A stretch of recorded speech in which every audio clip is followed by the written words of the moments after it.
Comment trouver de bons clients quand on veut vivre pleinement de son activité de community manager freelance? Tu vois, c'est la question à 1 million d'euros, c'est la question que tout le monde se pose.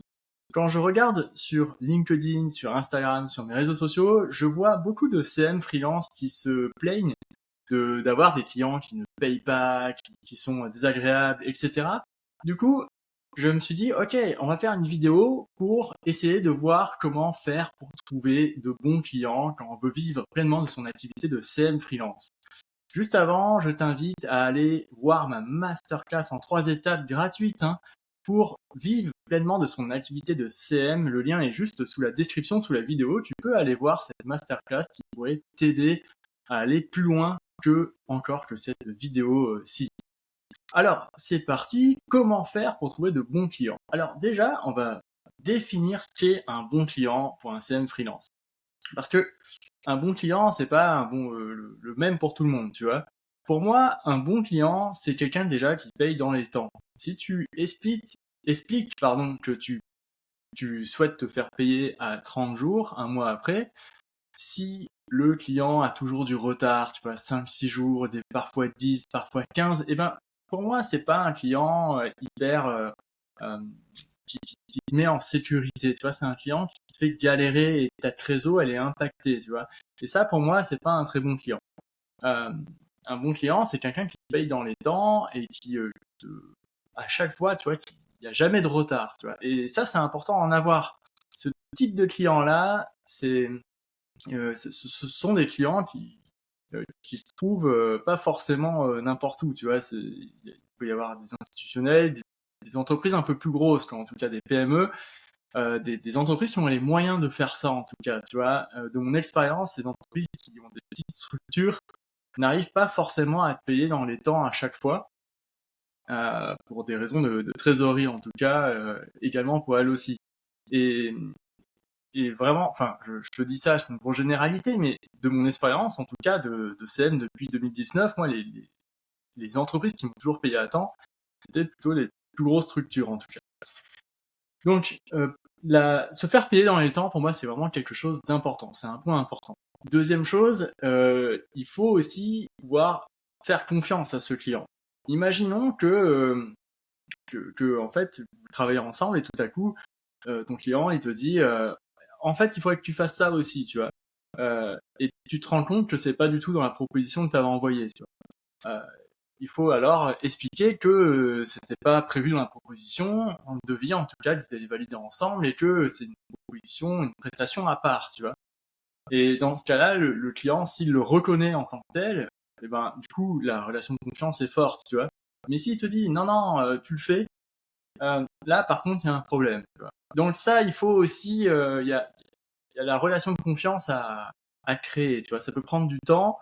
Il faut qu'il y ait de la transparence entre toi et ton client. Ça fait que c'est une bonne relation de travail, en tout cas. Et puis aussi, un bon client, pour moi, c'est quelqu'un dans une entreprise, ou en tout cas, c'est une entreprise avec qui tu travailles sur le long terme. Tu vois, ça peut être 1 an, 2 ans, 3 ans en freelance, voire plus. Mais en tout cas, quand il y a du long terme, ça veut dire que il y a une vraie entente, en tout cas, entre les deux parties, et ça montre que on peut mettre des choses en place. Et pour moi, ça, c'est aussi un bon client. Et moi, je recherche ce type d'entreprise-là, tu vois.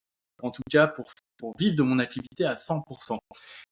Trouver ce type de client n'est pas hyper évident, mais c'est pas impossible non plus. Et je vais t'expliquer maintenant comment je fais pour trouver moi mes clients et comment je fais pour les pérenniser dans le temps. Euh, En fait, quand j'ai commencé mon activité de community manager au tout début, quand je me suis lancé en freelance, je me rappelle, j'avais aucun réseau dans ma famille, mon entourage proche, tu vois, mes amis, tout ça, il y avait aucun entrepreneur, personne pour m'expliquer comment ça fonctionnait, et du coup, je me suis lancé vraiment tout seul.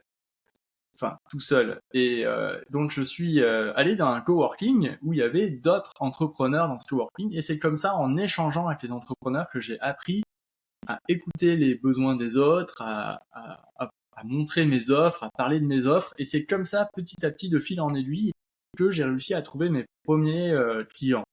Euh, Et puis j'ai changé de région encore une fois, et là aujourd'hui, j'ai plutôt tendance à me rapprocher des autres freelances. C'est un peu contre-intuitif ce que je vais te dire, mais souvent les autres freelances, ce sont eux qui t'apportent les missions les plus intéressantes. Moi, j'ai rencontré par exemple un photographe à un apéro entrepreneur il y a 6 mois. Il m'a parlé d'un projet et on a collaboré ensemble sur ce projet. Et c'est un des projets les plus intéressants sur lesquels j'ai jamais travaillé en freelance, tu vois. Donc, les rencontres avec d'autres freelances qui font d'autres choses, hein, photographie, vidéo, graphisme, même la rédaction web, etc., sont toujours très très bénéfiques et peuvent apporter énormément de choses pour ton business. Donc il faut vraiment ne pas hésiter à aller rencontrer ces freelances, ces personnes-là qui sont dans d'autres coworking, dans des soirées entrepreneurs, etc. Euh, pour trouver la bonne personne, le bon client, voilà, bah, j'ai fait un teasing de la phrase que j'allais dire juste après, mais pour trouver un bon client, il faut s'adresser à la bonne personne. Tu vois, si tu t'adresses au commercial ou au chargé de projet d'une entreprise, eh ben c'est pas la bonne personne qui va permettre d'avoir une décision. Tu vois, c'est pas le décisionnaire. Si tu veux approcher un décisionnaire, il faut plutôt parler à un responsable marketing, responsable de la communication, voire au-dessus, directrice ou directeur de la communication, ou encore au-dessus, si tu le peux, le fondateur, la fondatrice, dirigeant de l'entreprise, tu vois. Euh, Ça, c'est important de s'adresser à la bonne personne parce que tu peux perdre énormément d'énergie à t'adresser à la mauvaise personne quand tu perds de l'énergie, tu perds du temps. Et du coup, tu trouves pas de clients en attendant. Donc, il faut vraiment s'adresser à la bonne personne, c'est important. Pour ça, il faut aller regarder les organigrammes, il faut ne pas hésiter à demander si tu es dans un événement avec d'autres entrepreneurs, etc. Ensuite, pour moi, pour trouver de bons clients, il faut aussi travailler sur soi-même, tu vois. Il faut travailler sur son apparence déjà, avoir l'air assez clean, et son apparence physique, elle se transcrit aussi sur les réseaux sociaux. Si tu mets une photo de toi que tu as l'air de sortir du lit, alors en fait, les gens ils vont se méfier, tu vois, ils vont dire c'est qui ce mec, et puis, ou cette personne qui a pas l'air réveillée, qui a les cheveux dans tous les sens, ça me donne pas du tout confiance. Et c'est normal, tu vois. Les gens jugent à l'apparence, on peut rien y faire, on est comme ça. Donc il faut prendre un minimum soin de soi physiquement. Voilà, il faut essayer de, de se montrer sous sa meilleure image, en tout cas physiquement lors des événements d'entreprise, mais aussi en ligne sur les réseaux sociaux. Ça c'est hyper important. Donc ça c'est vraiment le côté apparence, mais aussi quand tu discutes avec une personne qui pourrait être potentiellement intéressée par tes services, il faut que cette personne comprenne en quelques secondes l'intérêt de ton offre. Tu vois, il faut qu'elle soit claire, lisible, efficace, attractive. Il faut que cette personne ait envie de prendre rendez-vous avec toi, tu vois, le lendemain ou le surlendemain. Tu vois. Ça, c'est vraiment important. Donc, pour faire ça, il faut vraiment avoir une méthode. Expliquer sa méthode. Il faut que ça semble cool à faire, relax, tu vois, mais en même temps, il faut que la personne en face se dise, ok, c'est la bonne personne pour moi. Je comprends bien ce qu'elle dit, tout ce qu'elle dit c'est clair, ça m'a l'air limpide, c'est peut-être la bonne personne qui pourrait nous accompagner en tout cas. J'arrive bien à communiquer avec elle, on va voir ensuite. Donc voilà, ça c'est vraiment un truc important, avoir une apparence soignée et une offre claire et lisible. Ensuite, quatrième point, pour moi, il faut avoir un mental, alors je vais dire peut-être un gros mot pour toi, mais il faut avoir un mental de vainqueur. Hein. C'est un peu cliché. Euh, c'est quoi ce truc de mental de vainqueur? En fait, ce qui se passe, c'est que en freelance, souvent, tu as des coups durs, tu as des clients qui te quittent, t'as des prospects qui te disent non, ça va pas le faire et que tu y croyais jusqu'au bout, tu vois. Il y a plein de trucs comme ça arrive souvent. Et il ne faut pas baisser les bras. Comme t'es seul, t'es solo, il faut apprendre à relativiser et à avancer, tu vois. Il faut jamais baisser les bras. Et ça, c'est le mental du vainqueur, hein, ce que j'appelle le mental du vainqueur. Il faut se dire, ok, c'est juste un chemin qui va mener vers autre chose, tu vois. Il faut se dire ça en permanence parce que sinon, c'est très difficile. Il faut essayer de positiver, même quand c'est très compliqué, et travailler dessus en tout cas. Voilà. Ça, pour moi, c'est important. Et cet état d'esprit, d'avoir le mental du vainqueur, le mental de la personne qui en veut, c'est ça aussi qui fait que ça te permet de décrocher de bons clients. Parce que ça se ressent dans ton aura, tu vois, tu dégages quelque chose, une énergie, et ça, les gens, ils le ressentent dans les événements entrepreneurs ou sur les réseaux sociaux ou quoi. Et c'est important d'avoir ça, tu vois. Bien sûr, tu peux pas l'avoir en permanence. Il y a des moments où tu es un peu en bas, où tu as moins envie, tout ça. Mais dans ce cas-là, il faut se retirer un peu, ne pas forcément aller essayer de trouver des clients ou quoi. Si tu te sens pas bien ou si t'as pas envie, il faut pas le faire, hein. Il faut écouter son intuition. Mais en tout cas, il faut le développer, cet état d'esprit-là. Et enfin, cinquième partie, pour trouver de bons clients, pour moi, il y a un truc qui est vraiment absolument primordial, c'est qu'il faut augmenter sa crédibilité. Comment faire ça? Eh ben, il suffit de demander à tes anciens clients des témoignages. À chaque nouvelle mission, il faut demander un témoignage au client. Un témoignage écrit, c'est mieux, comme ça tu peux le mettre sur LinkedIn, sur ton site internet, sur tes réseaux sociaux.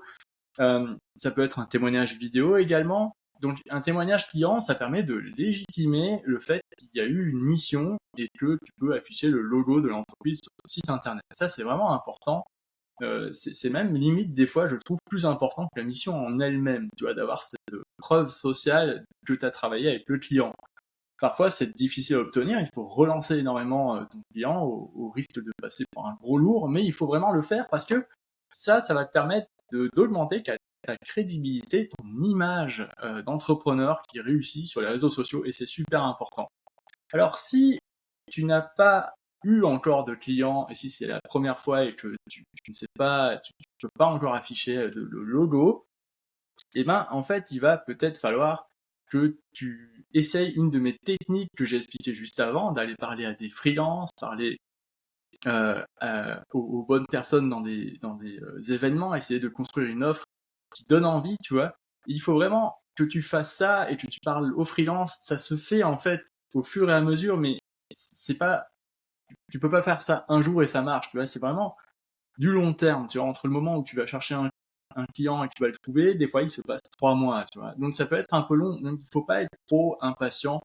Il y a une espèce de durée comme ça en entrepreneuriat qu'il faut prendre en compte, et il faut pas hésiter à tous les jours à répéter les mêmes choses, à y aller, à continuer, à créer une habitude avec tout ça en tout cas. En fait, il y a de la place pour tout le monde hein, dans le milieu du community management, contrairement à ce que tu peux lire sur les réseaux sociaux, où les gens disent je trouve pas de clients. Il y a de la place pour tout le monde. Le marché est absolument phénoménal aujourd'hui en 2023. Il le sera encore plus en 2024, 2025, 2026, etc. Donc vraiment, il faut y aller, il faut prendre sa place parce qu'il y a vraiment une place qui t'attend dans le milieu des community managers freelance. Donc j'espère que cette vidéo t'a plu. N'hésite pas à aller regarder ma masterclass gratuite en 3 étapes pour devenir CM freelance et en vivre à 100%. Voilà, le lien est juste sous la description de la vidéo. Allez, à la prochaine, salut!